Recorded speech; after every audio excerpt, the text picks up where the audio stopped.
Coming up today, the floor leaders of South Korea's rival parties try to reach consensus over contentious anti-terror legislation, a North Korea human rights bill, and a new-look electoral map. Samsung and LG unveil their latest smartphones at the Mobile World Congress in Barcelona. Both the Galaxy S7 and the G5 are already receiving plaudits from tech experts. Plus, scores of people are killed in Islamic State bomb attacks in Syria, a matter of hours after the US and Russia reached an agreement aimed at ending the bloodshed in the war-torn country. Stay tuned for these stories and more.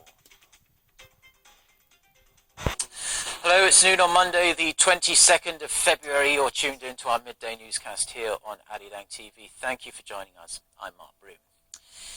We start this afternoon at South Korea's National Assembly, and the leaders of the main rival parties held yet another meeting this morning in a last-ditch effort to resolve pending issues ahead of Tuesday's extraordinary session.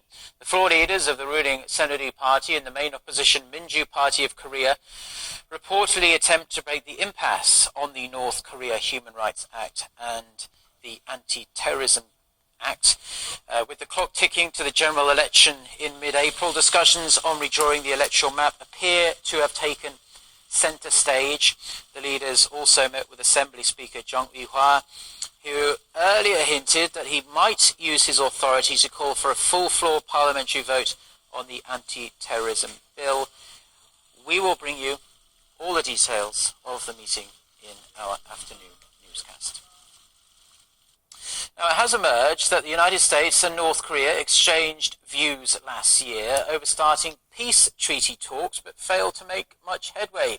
A diplomatic source in Washington told Seoul-based Yonhap news agency on Sunday that the talks were first proposed by Pyongyang via North Korea's mission to the United Nations. Now, in response, the US said North Korea should denuclearize before it calls for peace talks to formally end the Korean War. The US State Department has acknowledged its exchange with Pyongyang, adding Washington's response was in line with its goals to denuclearize North Korea. In a conflicting report to that out of Yonhap, the Wall Street Journal reported Sunday, citing its own sources, that Washington had agreed to hold peace talks with the North without any preconditions. The South Korean government says denuclearizing North Korea is the utmost priority and that Seoul should be at the center of establishing a peace treaty. President Park Geun-hye has been chairing a meeting of her senior secretaries, the second of the year. She called on her top aides to work harder to ensure the nation's security and safety. Song Ji-sun has the details. Seoul is taking stronger measures against Pyongyang than ever to make sure the North changes. Noting the rising terror threats from North Korea, President Park Geun-hye called on her senior secretaries to do their best for the nation's security and to guarantee the safety of the people. Regarding last month's exports, which dropped by the fastest pace in 6 years, Park said external economic conditions are worse than expected, citing the slowdown in China and in other emerging economies. Saying that the recent fluctuations in global financial markets, coupled with the North Korean factor, could weigh on the South Korean economy, she stressed that reform drives must be continued to revitalize the economy. Following up with last week's investment promotion meeting, Park reiterated that all but absolutely necessary regulations must be removed to avoid hampering new growth engines. Song Ji-sun, Arirang News. Now, President Park Geun-hye will mark her 4th year in office on Thursday. To mark the occasion, we are going to broadcast a series of reports about her successes and failures over the last 12 months and look at what might be in store going forward. First up is the President's handling of the economy. For the details, we turn to our economics correspondent, Hwang Ji-ae. Despite sluggish global demand throughout last year, Korea still managed to post the third fastest growth rate amongst major economies, thanks in part to the Park administration's aggressive stimulus measures. The country also posted a budget surplus for the first time in 4 years in 2015. And thanks to the country's sound fiscal health, Moody's upgraded Korea's credit rating by a notch late last year to its third highest grade, a record high for the nation. Now, the real task facing President Park Geun-hye's economic team is pushing through structural reforms to tackle longer-term issues like the aging population to raise the country's growth potential. In fact, Korea did make some progress in reforming the public sector last year by revising the public pension system for civil servants. Still, experts say there's a long way to go. Public pension reform and measures to improve efficiency at public corporations were positive steps, but the government has faced criticism as the changes have not really boosted productivity. And the task of reform is not the only issue the Park administration is facing. The massive amount of household debt in Korea is a big burden. People are choosing to save money instead of spending. Debt risks stemming from the corporate sector are also a sticking point. Experts say corporate restructuring should take place as the Park administration has planned. They say that while concerns about job losses and its effects on growth should be noted, further delay, as seen in previous administrations, could turn the problem into an even bigger crisis. 황지혜, 아리랑 뉴스.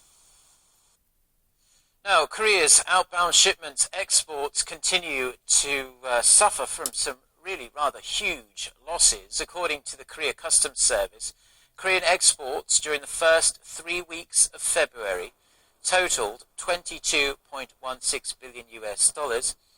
Sounds a lot, but that's down over 17% from the previous year. In January, the nation's exports dropped nearly 19% on year. The margin of decrease in January for Korean exports is large as well compared to neighboring nations. China's exports slid 11.2% during the cited period, while Japan's exports dropped 12.8%. Korea's plunging exports are attributed to a sharp decline in shipments to China, low global oil prices, and slow global trade. And Korea's labour productivity in the manufacturing sector dropped in the first 3 quarters of 2015. According to Statistics Korea, the labour productivity index for the manufacturing industry stood at 96.7 in the January to September period last year, down 2.7% from the previous year. Labour productivity has been on the decline for 4 straight years since 2012, and the figure for 2015 is feared to have dropped to a 6-year low. Experts say the country's key industry is losing steam due to slowing exports. In response, the Seoul government has announced a set of plans to bolster exports and prop up the economy. Now, Korea's biggest tech firms, Samsung Electronics and LG Electronics, have unveiled their latest smartphone models ahead of the official opening of the Mobile World Congress in Barcelona. Our Kim Ji-yeon with the details. Korea's leading smartphone maker Samsung Electronics and its local rival LG Electronics released their new flagship smartphones in Barcelona, Spain, which is hosting one of the biggest tech events, the Mobile World Congress, this week. Samsung's Galaxy S7 has a 5.1-inch screen with a curved glass back. The S7 edge is curved at the left and right-hand edges, and the curved designs are what the company says makes them more comfortable to use with one hand. Now, we usually use our phones with only one hand, but that can be challenging with a larger screen. So we rethought the design of the edge to make it easier to use when you only have one thumb to spare. Just slide your thumb across the edge, and the edge panel glides onto the display. The wider panel allows for richer content, and it's easier to read. Samsung Electronics also brought back some of the popular designs and features of its previous S6 model. They include a micro SD card slot, which enables users to expand storage without compromising the slim exterior. The phone can also stay submerged for 30 minutes in water, 1.5 meters deep, and still work just fine. While Samsung is improving its gadgets by mixing traditional and modern features, LG's new G5 smartphone brings in a whole new user paradigm.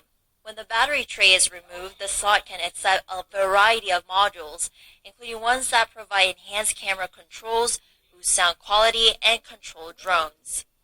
The LG G5 is not the only device we'd like to introduce today.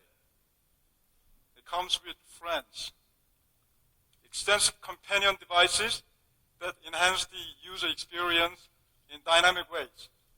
We'll introduce more friends, creating a new paradigm in smartphone ecosystems called LG Playground. LG Electronics will start selling their new gadgets sometime next month. Samsung Electronics will begin global sales of the Galaxy S7 on March 11th. Kim Jeon, Arirang News, Barcelona. Now, the Syrian cities of Homs and Damascus have been hit by a wave of suicide bombings. The Islamic State militant group says it carried out the attacks. Kim Ok-yeon has the details. Multiple bomb attacks killed at least 100 people in Damascus and Syria's western city of Homs on Sunday.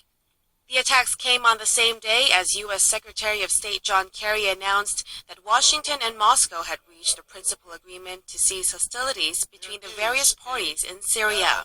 He said Presidents Obama and Putin would speak in the coming days to complete the deal.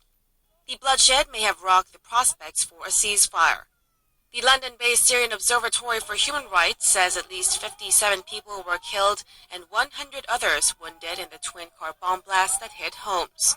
Later, more than 60 people were killed in a triple suicide attack near the Shiite shrine of Sayyida Zainab, south of Damascus. Witnesses say suicide bombers blew themselves up after detonating a car bomb. The Islamic State militant group has claimed responsibility for all the attacks. The death toll is expected to rise since majority of the casualties are in critical condition. The Syrian Observatory for Human Rights says that since Sunday, at least 50 Islamic State fighters had been killed by government troops backed by Russian airstrikes in the northern city of Aleppo. It added that troops are continuing their advance against Islamic State positions from the eastern part of the city. Kim Ok-yeon, Arirang News.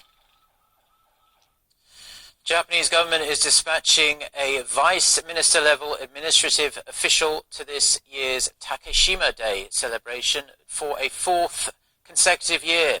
At a press briefing on Monday, Japan's Northern Territories Affairs Minister said Parliamentary Vice Minister of the Cabinet Office, Sakei Yasuyuki, would attend the ceremony. The Korean government last week called on Japan to stop its antagonistic and false territorial claims to Korea's easternmost island of Dokdo, which is known as Takeshima in Japan. Seoul's foreign ministry reiterated that Dokdo is Korean territory geographically and by international law. Authorities are warning that Korea's state-authorized verification certificates could be being hacked with the spread of fake certificate issuing programs. The certificates are used by financial and government institutions to authenticate a user's identity when making transactions online. The Seoul prosecutor revealed on Sunday that they found evidence of certificate issuing software having been forged. An investigation is underway to find out whether codes were stolen from the security firms that created the software or developed independently.